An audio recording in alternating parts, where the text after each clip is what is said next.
Welcome to the Teacher's Pep Rally. If you missed our last episode where the TPR crew took a halftime to check in with one another as we make the home stretch to spring break, please go back and check it out. Our guest today has certainly had their 15 minutes of fame and then some. He has inspired some of the characteristics of Coach Ted Lasso on Apple TV's hit series, Ted Lasso with Jason Sudeikis. More importantly, he is a high school math teacher, and he's been a basketball coach, celebrating 36 years of teaching so far. This guy is known for being inspirational and a great mentor. Get ready to be motivated. Grab your high tops and a calculator. Please welcome to the Teacher's Pep Rally, Donnie Campbell. Woo, Donnie! Thank you. We're so pom-poms. yeah, we need our pom-poms out. All right. Well, we need awesome. to put you guys. I tell you one thing, I love your guys' energy. Wow. Well, good. You know what? We say that this is one of our favorite times of the week to get together because, being a teacher, whether it's nowadays, back in the days, or in the future, it's not always easy. But if you kind of find your tribe to be around and share the passion and even share the struggles, it'll be okay. So we're excited to learn from you tonight. I kind of mentioned, let's talk about this one, then we'll get to the more important stuff about your teaching and coaching best practices. But can you tell us a little bit? I mentioned that you have a connection to Apple TV's Ted Lasso. Can you just tell us how you are connected to that character? Well, I was a head basketball coach at Shawnee Mission West, where I coached Jason Sudeikis, and that was 30 years ago. I was a young coach and young and dumb, didn't know what I didn't know. Now I'm old and dumb, okay, so. But I, every day to start practice, I'm a big John Wooden fan, and I always tried to have a quote of the day, and it might be, make each day your masterpiece, or it was always something that dealt with maybe a bit of adversity, or maybe we were I don't know what it might be sometimes, but it was always something that was relative to what our team was going through. And I think as a coach, each person needs to be motivated a different way. And I think all of us as teachers, many times the kids, you think that you sometimes wonder if they're hearing you, but they really are listening. And there's a difference. You don't think that. I know I had an administrator tell me this one time, and I've been very fortunate. I've had really good players and state championship teams, and coached a lot of Division I players, and had great kids in the classroom. But I had an administrator tell me this one time. He said, Donnie, I'm really proud of you and your coaches and your team winning a state championship. But the reason why that I really enjoy you as a person and made me feel really good is really our success as educators, or how successful these kids are 5, 10, 15 years from now, what kind of people they are as men and women, what kind of friends they are, parents they are. I think that's why we all got into education, was to set these kids up to be successful when they get out of our classroom. Love that. That's great. And then I read something recently, and I don't know if it's true or not. I think it was in one of the articles, because I mentioned you've kind of been around on the media giving attention, which I think is so great to see a teacher up there. And I wrote this down, and I don't know if this is really something you said or something similar to it, that you're kind of known to ask your players and students if they're going to be an ostrich, so basically sticking their head in the sand, or an owl who is wise. Is that something that you do say? And then maybe explain a little bit more, like how else do you try to inspire your kids? I'm one of those people that I go to school every day and teach. I have fun. Life's too short. Teaching's a tough job. And I think all of us in teaching, or whatever job we have, we need to make sure we understand our why. And our why is to make a difference with kids every day, and not to take ourselves too serious. I mean, there's a time in the classroom to go to work, but I've always had a sense of humor. I don't take myself too serious. So, I'll always say something to the kids, did I earn my keep today? Am I an owl or an ostrich? Did I do a good job today? And of course you'll get different things from high school kids, but and then same way with kids, I say, he's an owl, he's on top of things. He's engaged, he's taking notes, he's following along. He's catching, he's learning and asking questions. And I think as a math teacher, you don't want to teach kids what to think. You want to teach them how to think, how to problem solve, and to keep kids engaged. And I just try to make my class as fun as possible. Especially now we're all still wearing masks in classroom, and I think it's so important. Kids need to be, for how many months they've been at home, not engaging with their peers. We need kids in the classroom. I talk to them. Some days, the first 10 minutes of class, I just start talking to the kids, and I get them to talk. There's one day, I think there was 22 kids in my class, and I have my grade book, and I make sure that I've talked to every student, or I've engaged with every student. I mark it in my grade book, in my seating chart. And we talked today, a life lesson we talked today about was, I've always told my basketball players, we're an eye for an eye team. And what I mean by that is when we talk to people, everybody deserves for you to look at them. And I said, and I tell them, me too. I said, hey, I shouldn't be on my phone, which I have no cell service in my classroom anyway, but, which is probably good. I like that. But that we look at each other and treat each other with respect. And I think with these masks on and kids are not as engaged as much, they need to learn that skill of looking people in the eye when you talk to them, and treating each other.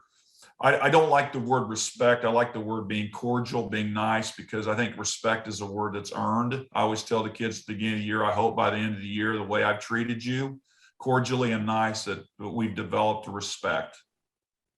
Nice. Patience and kindness. That's betcha. Key. Yeah. Compassion.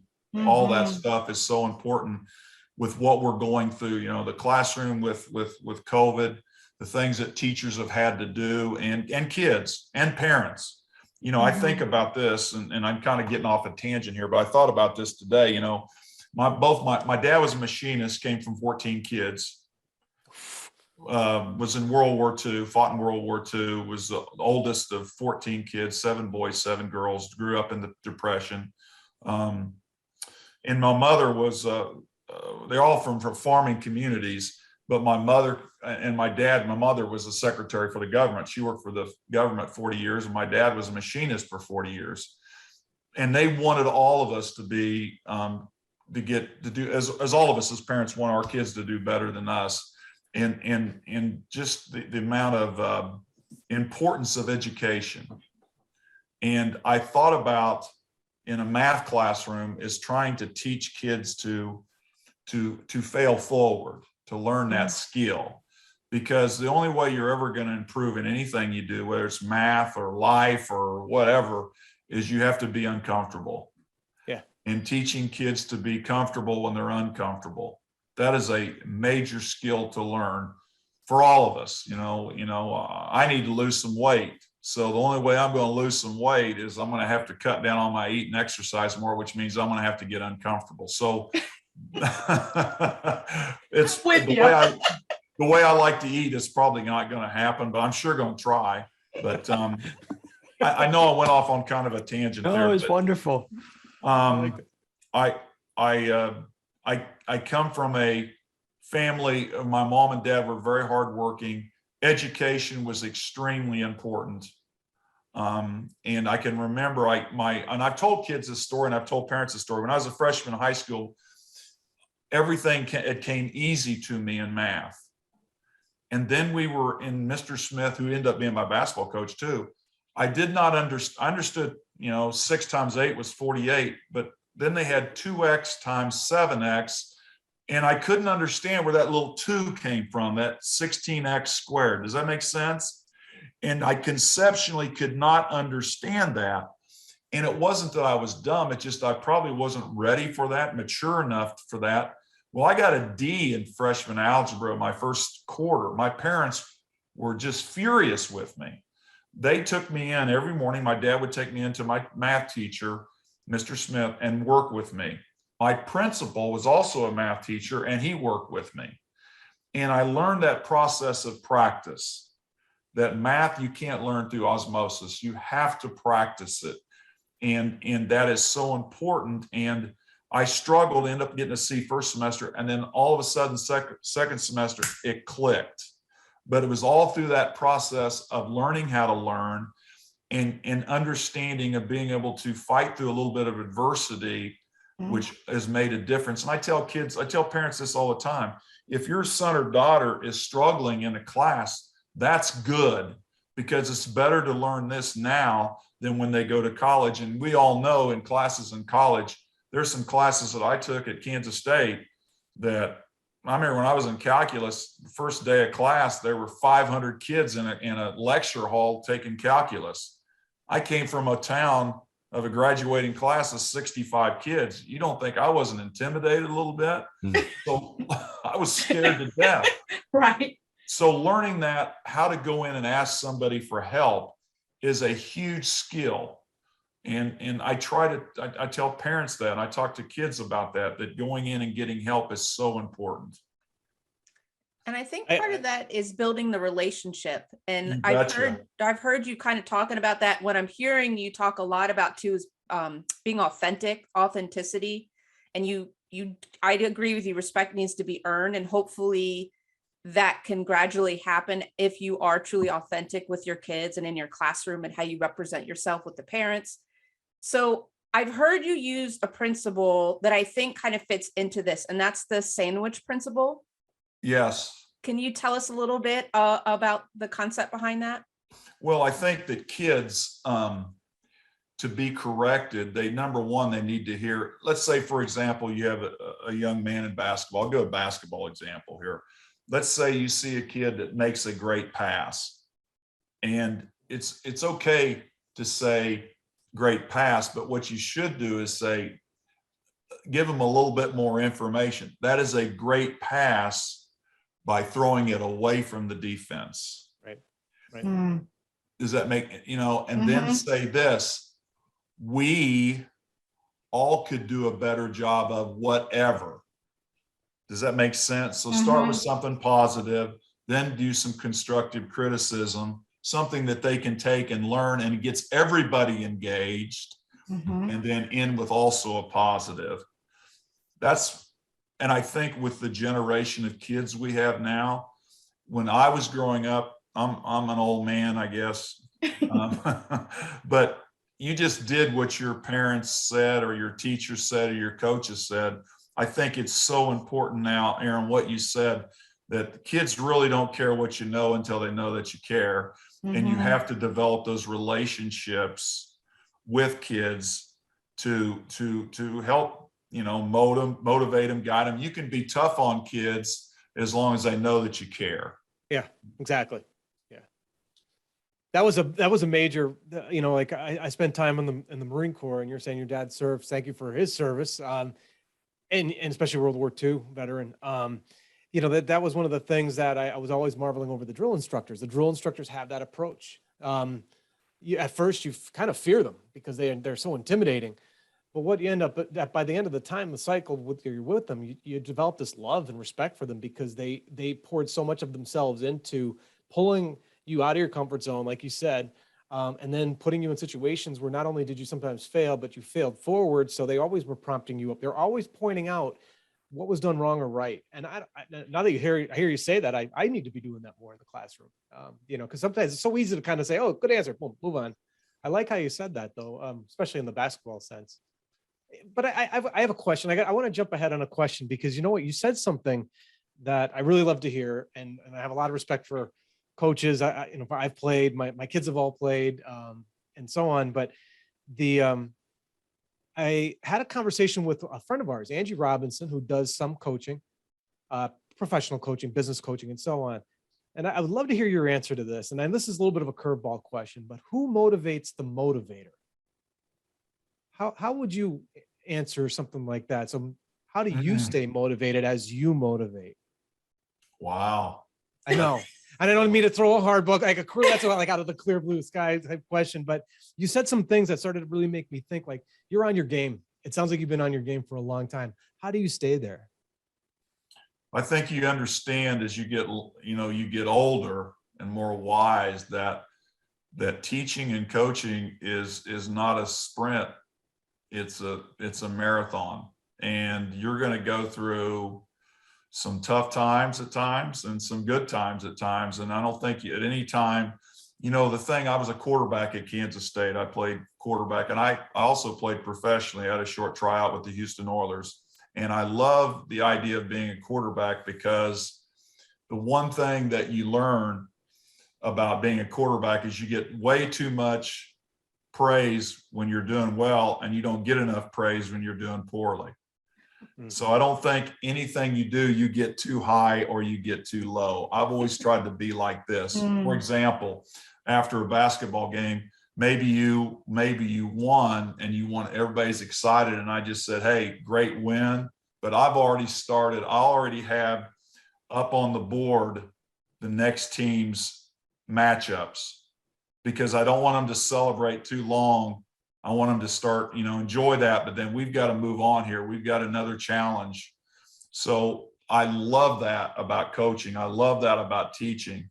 And I just think as a coach and a teacher, to stay motivated is you got to understand that there's going to be good times and there's going to be bad times, and you got to keep your eye on the prize. I don't know if I answered your question or not, but that's just me. Sorry, I have a fan in the room here. The dog agrees. I was getting ready to say the fan agrees. That's, the thing too is I think I've seen a lot of we've got some really good young teachers in our math department where I teach. I love my math department. They're phenomenal and phenomenal teachers. And I taught in Blue Valley, which in Kansas is one of the top districts in the Midwest. And sometimes when you go to another district, you think, okay, there might not be as good as teachers or whatever. Right. Teachers are good everywhere. You don't stay in teaching unless you're good at what you do. It's too tough of a job. Everybody has something you can learn from if you'll just use these. You need to use these 4 times as much as this. Use your ears, folks. If you're not watching us on YouTube, use your ears. Well, I need to work on that, but again, I just think that we all got to. It's not a race. It's a marathon, and have the wisdom of why you do something. Like sometimes we get tired and fatigued because we forget our why we got into it. We all need somebody. We all need somebody to sometimes tell us, heck, gosh darn, you're good at what you do.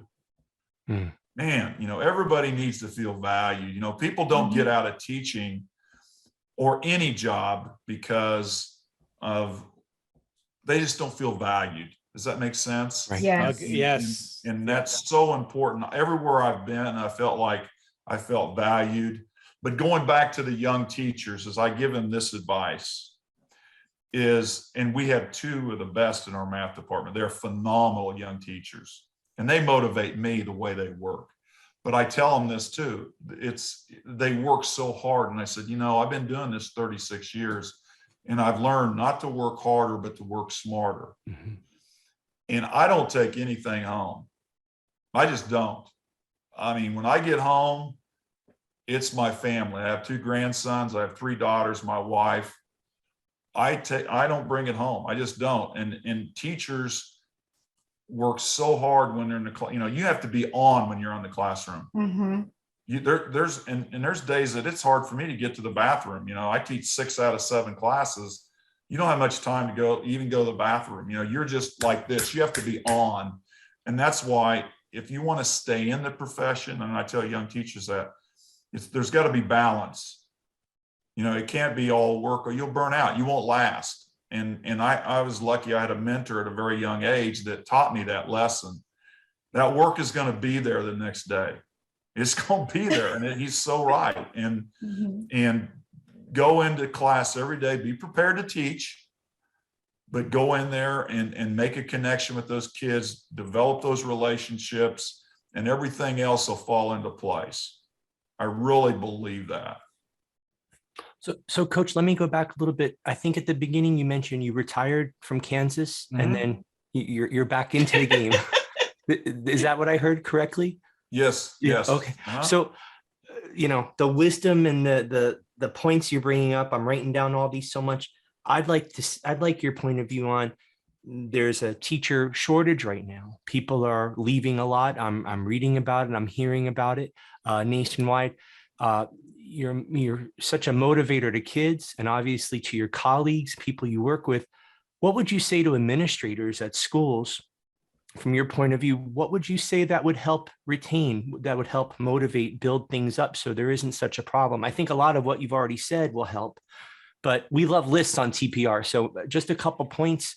What do you think would help this problem? Where do you think this is coming from?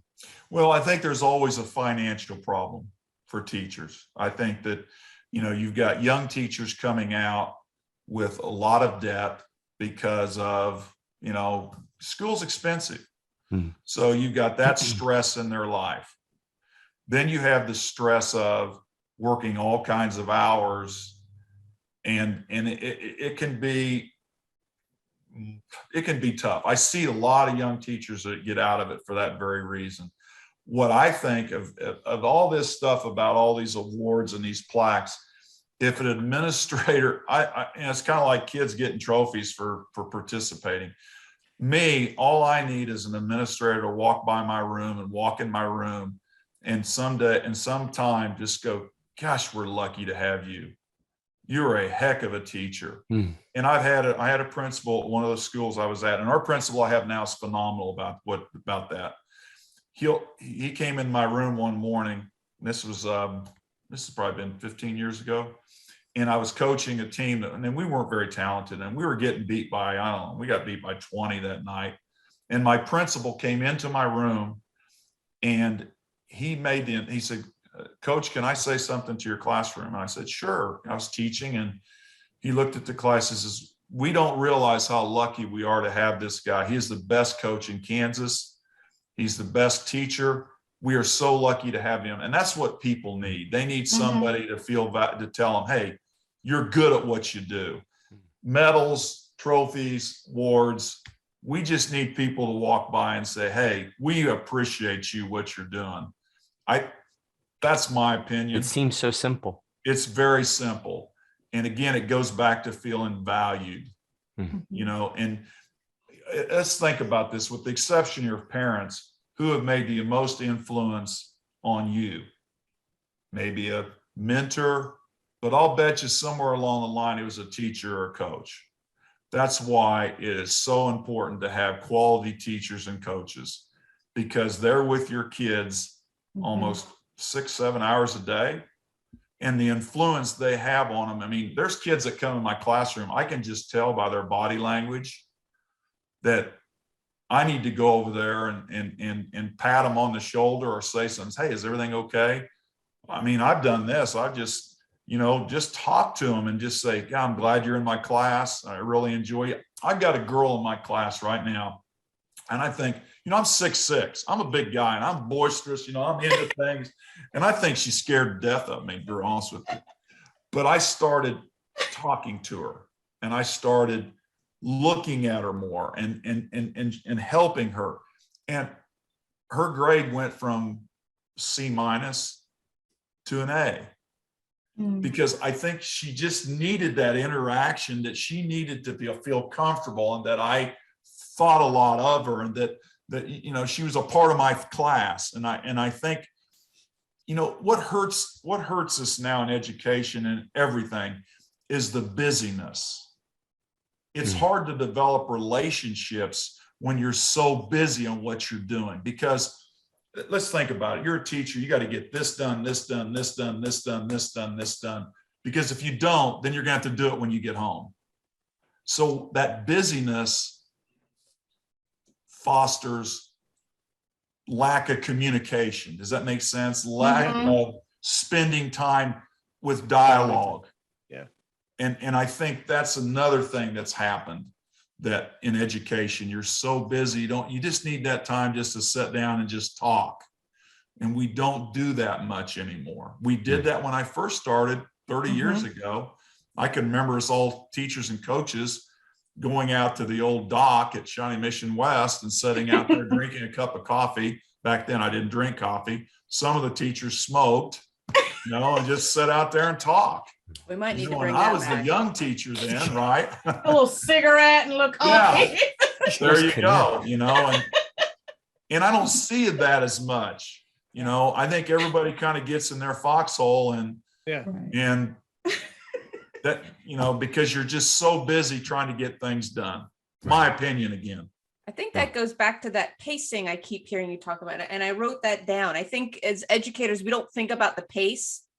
Even like you said, the minute you get in the building, I call it the teacher trot. You're just constantly in this rush because you barely have time to go to the bathroom. You don't have time in K through 12 to really even take a sip of water in between classes. And so we need to start maybe thinking of our careers as not a race. Don't get so caught up in that. But all these things you're saying, I feel like we need to kind of slow down, think about the pace.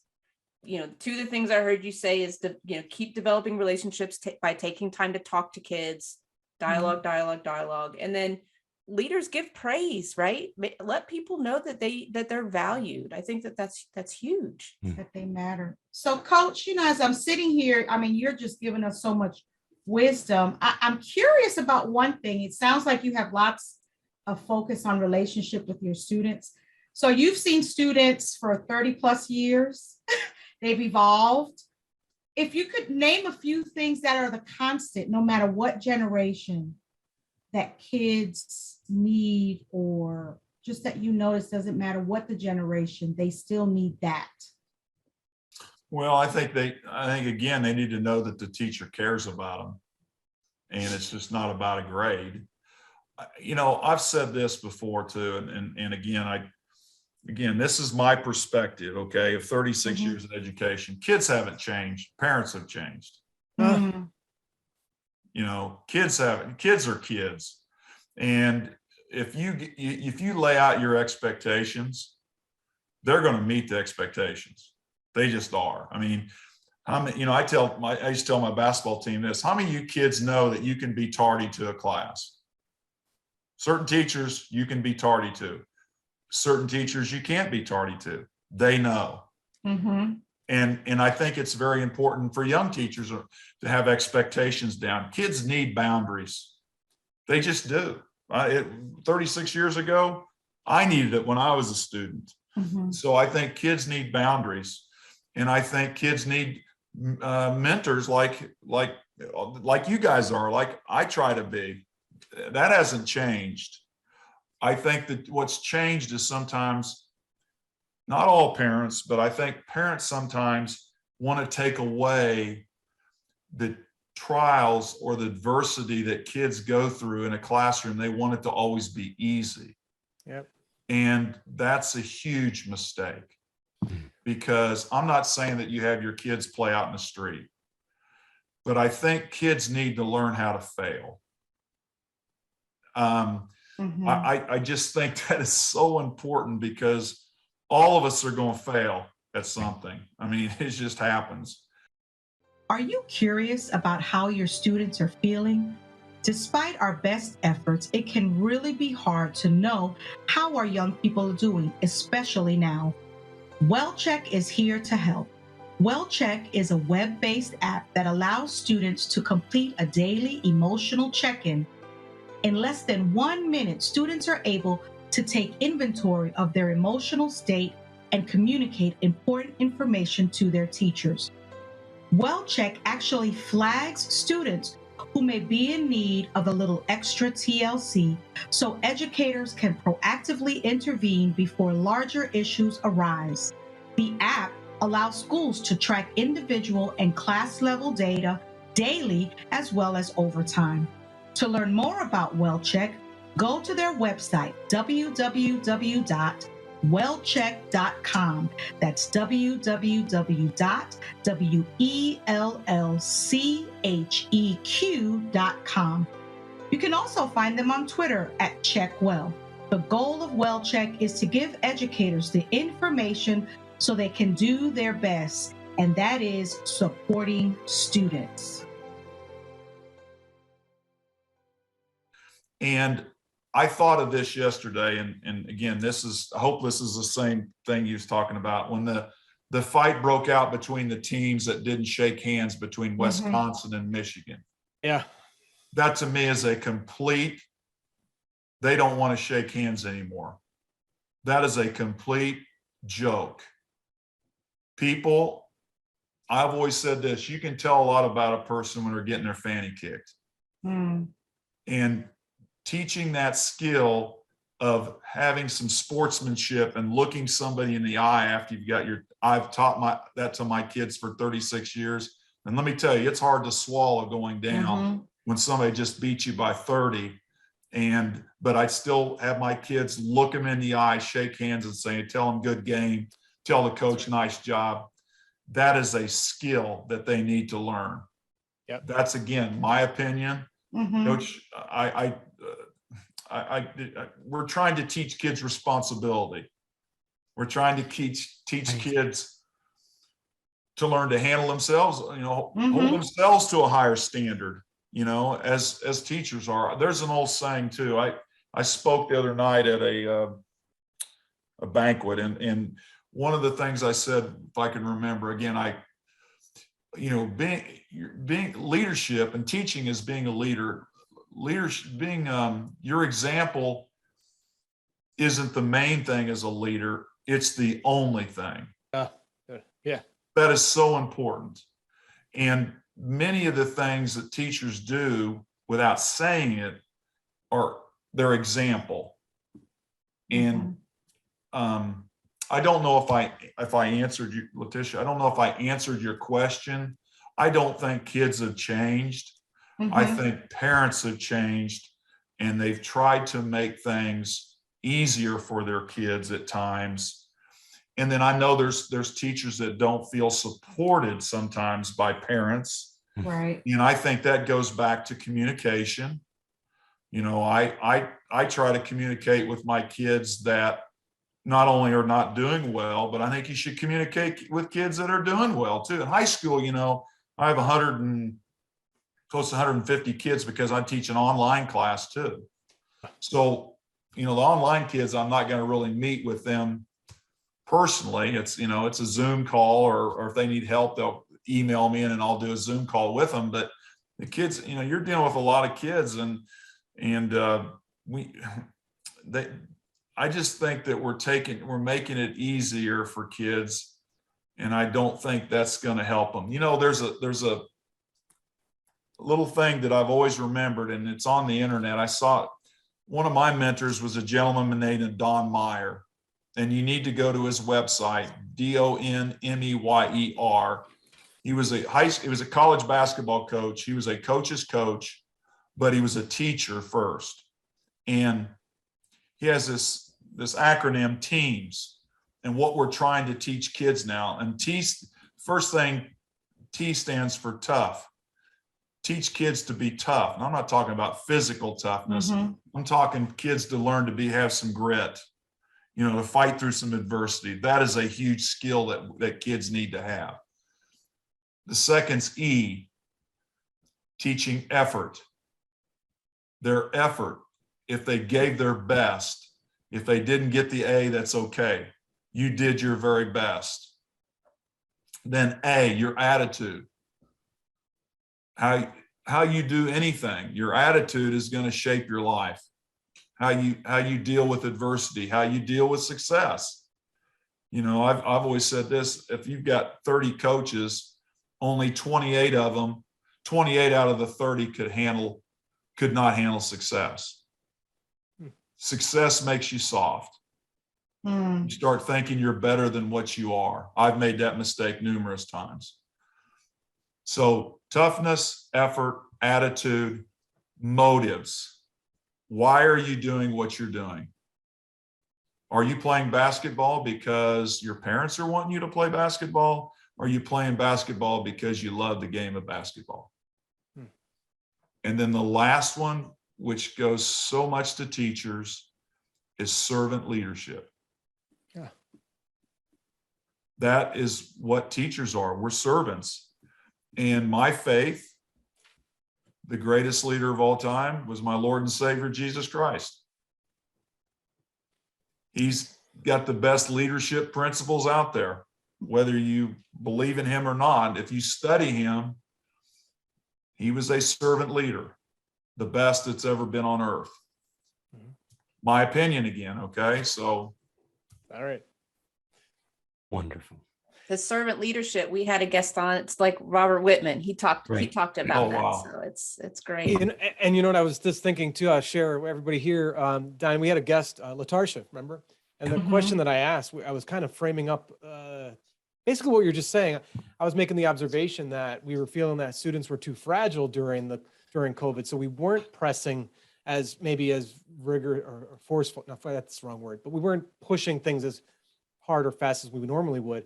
And she kind of made a few comments, but she came back around. She goes, Fred, it's not that the students are fragile. It's the parents that are fragile. Mm-hmm. Parents are fragile. Students are resilient. And we kind of lost that lens. And I really like that. And I actually shared that again with somebody this past week. But I mean, in all fairness too, it's hard. I think it's hard because we're all in the same thing. We're all feeling those same pressures. But I think also that goes back to your servant leadership comment. And that's, as we're in these roles, it's kind of bestowed upon us it's up to us to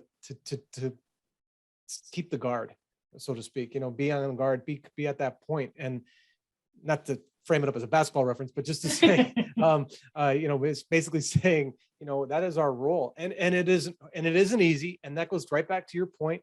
Boy, it'd be nice just to make sure that those around us are saying, hey, good job. Yeah, we don't need a monument. Just you're on task. You're doing a good job. I could remember one of the best things that happened to me was my first year teaching. So I've been teaching at the college level for 22 years. In the first few years, it was an eye-opening experience because I played teacher. I had to learn to be what you are. And I knew my stuff, and it was hard to wrap it into a course. And, you didn't know how much you should put on top of them because you're bringing in the real world. My chancellor at the time that hired me on a Friday afternoon, as I'm still trying to figure all this out, I was one of the last people, I guess, on the campus that afternoon. He was walking up and down the halls with two cans of pop, 2 cans of soda. He saw my door open. He walked in, sat himself down. He put the one can in front of me. He opened up the other one. He said, let's just talk. And we did for about an hour, but it was I still remember that conversation. It's 23 years ago now. But it left such a powerful impact on me. And nobody else knew about that. And what I just shared with you now, and everybody that kind of listens to it now, and that was a really forging moment for me as a teacher. It was nice. Meant a lot to you. That's awesome. Yeah. That's actually reminding me of our former superintendent who would say often to me, being kind costs you nothing, but the dividends are great. The return is great when you're just kind to people. And I just kind of wanted to land back on this idea of this toughness on kids, building that grit. I think it's really important, and we're losing this. As a therapist, I'm seeing so many students that are paralyzed by perfectionism. I mean, it's causing mental, I don't want to say disturbance, but mental, they're fragile. They're depressed, they're self-harming, and a lot of it roots in this fear of perfectionism, afraid to fail. Just so much pressure. So I really hope that our teachers and teacher parents that are out there are listening, that this stuff actually has deeper ramifications, which is why relationships are even more important, I think, nowadays. Such a great conversation. What I'd like to do, Donnie, if that's okay, we like to kind of give a takeaway, each of us, some kind of, and I don't know how we're going to pick tonight, but pick some kind of spark, something that you said that was inspirational or an idea that we're going to go and run with. So if that's okay, we're going to do that. And then you as our guest kind of get the last wording, the last thing you'd like to say, or maybe a thought that came to you during our conversation tonight. Does that sound okay? Yes. Okay, great. Pete, I'm going to let you go fast. first tonight. This went fast. It does. It goes fast. Well, we're in great company tonight. We're easy. Yes. Pete, I'm gonna let you go Yep. first. I'm gonna give Fredo a break here for a minute. Sure. Well, sir, I didn't know you before Aaron introduced you to us, and at dinner tonight, I printed up our plan for the show, and I said, let's learn about this gentleman. And we don't watch much television. I didn't know that the TV show, and so we did a little research, and gosh, every video I saw about you was so inspiring. And one of the things that you said in another interview was love tough, not tough love, and that falls right into the fear of failure. I'm in the elementary level, and it's amazing. We're not even at the failure level. Just kids melting down with their first experience of disappointment, and it's like, get on that horse. Come on, let's go. We got a long ride ahead of us. I come from a long line of teachers. I did not want to be anybody's shadow, so I went into the performing arts. But I run my performing groups, my productions, my choirs. I run them like a coach. And so much about what you said tonight was very resonating to me. So thank you so much for sharing tonight. Thank you. How about you, Letitia? Well, I'm going to stick with the funny bone. I love that Coach said, after all these years, I go to school each day to have fun. I think we're missing the fun, right? Everything is so serious, and the busyness and the tasks robs us of the why. So let's bring some sense of humor. Let's have fun. Let's just have fun. We all need it. So thank you, Coach, for your service. Thank you. Okay, See, Fred. now I know why I like to go first, because no one takes mine. So that's part of the problem. But you said, so if I was sitting at that banquet, like I would probably have all these little napkins and jotting down things all over the place, because I'm that kind of guy. I'd be hearing everything you're saying, going, "That's good, that's good, that's good." But it really was everything you were saying, Coach.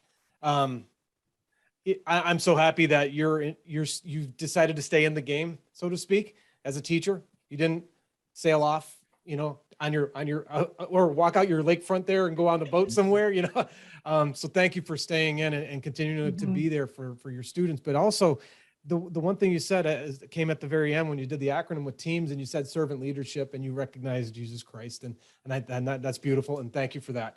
That is powerful. But that also fits exactly into a conversation I just had this evening as I was, heading in here to our call. As we come out of COVID, we have another big challenge. We're going to have a lot of challenges, I think we're going to see, right?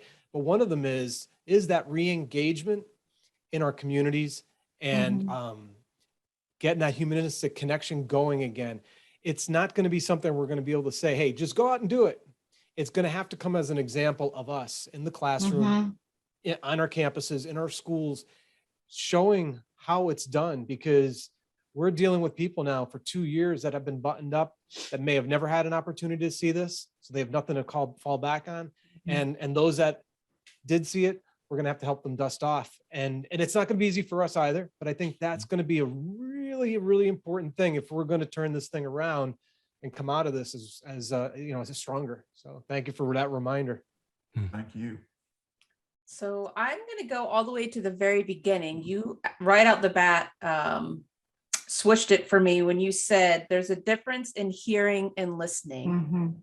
You think kids aren't hearing you, but they are listening to you. And then I wrote down attitude matters. And I think for you, what I was attracted to you about, Donnie, and reading what you're doing and your legend as a teacher and a coach, I think is just your attitude. It's contagious. It's wonderful. Doesn't mean you have bad days, I don't think, right? But you pick yourself up and you go in and you stay passionate, you have fun, and it's about the kids. So I'm going to keep remembering that. So thank you tonight. Thanks for having me. I mean, I know I'm very, very blessed. First, to there's so many teachers and coaches out there that could have had Jason Sudeikis, and I wouldn't even be. That person would be in this interview right now. So I'm kind of getting a platform here, and the reason why I'm so huge about teaching and supporting other teachers is I'm where I'm at today because I had great teachers and I had great coaches. And when you teach, we live in a world sometimes that I think, you're not going to be perfect. Be authentic. Be yourself in the classroom. Kids can see a phony a mile away. Yep. And I think sometimes we're asked to be something that we're not. You know, if you brought 100 coaches in a room, there's 100 ways to do it. Not saying that one's better than the other. You know, you still have to teach the curriculum. You have to go from point A to point B sometimes. Each teacher might go a little faster, some slower, but how you get there, how you teach it is going to be relative to your personality. And then classes too you have are all different. You know, you're not teaching robots. Each class has its different strengths and weaknesses. So you have to learn to adapt to those kids. You know, I've always said this about coaching. I have this image in my mind of what I want to run on offense, but it doesn't matter what I want to do. It matters what's best for my kids. And every job I've interviewed for, I think this is real important. I never felt like I was the best coach for the job. I always felt like I was the right coach. There's a difference. And I think teachers need to understand that you're in a situation, you're the right person for the job. Be yourself, develop those relationships, work hard, and then go home and spend time with your family. Yeah. That's my advice. That's great. And I didn't prep you for this, but we usually ask our guests if any of our listeners want to reach out to you, maybe they want to, ask you a question, or maybe we've got some young teachers even out there. You've got some really good mentorship things for people. Is there a way they can reach you? I don't have a website yet. I've got some people that are going to start representing me because I can't. It's pretty cool. I don't know how to do all this stuff. You know, I just enjoy talking to people, and I learn more from them than they ever learn from me. Just like Jason, when I watch a show, I've learned more from him than he ever learned from me. And but they can reach me at Coach COACH. This is email Donnie DONNIE Campbell CAMPBELL @gmail.com. My wife says, "Why did you pick that email? It's the longest email in the history of emails, but every one I tried to use when I set it up wouldn't work." So I just said, just do it that way. Surely no one has that. And no problem. They will, if they want to come find you, but like Field of Dreams, what is it? Build it. They will come. They will come find you, Donnie. I know it. And, so for me, I'm Ted. So I played soccer all my life. So that was one thing that had me on Ted Lasso. It really is probably one of my favorite shows. There's just something very authentic about it, which is exactly what you're talking about. Really, really loved it. But more importantly, I was so happy to have you come on to celebrate with you. 36 years going strong. And we just really appreciate you. Pete, where can our friends out in TPR find us? Yep. Our website, teacherpeprally.com. Whatever platform you're listening to us tonight, please subscribe, give us a review. Our hotline is 678-439-TPR1. And we're also with our Facebook group. We'd love to hear from you. Keep the conversation going. That's right. Thank you so much, Donnie. We appreciate you. Wish you guys all the very best. Thank you. Bye.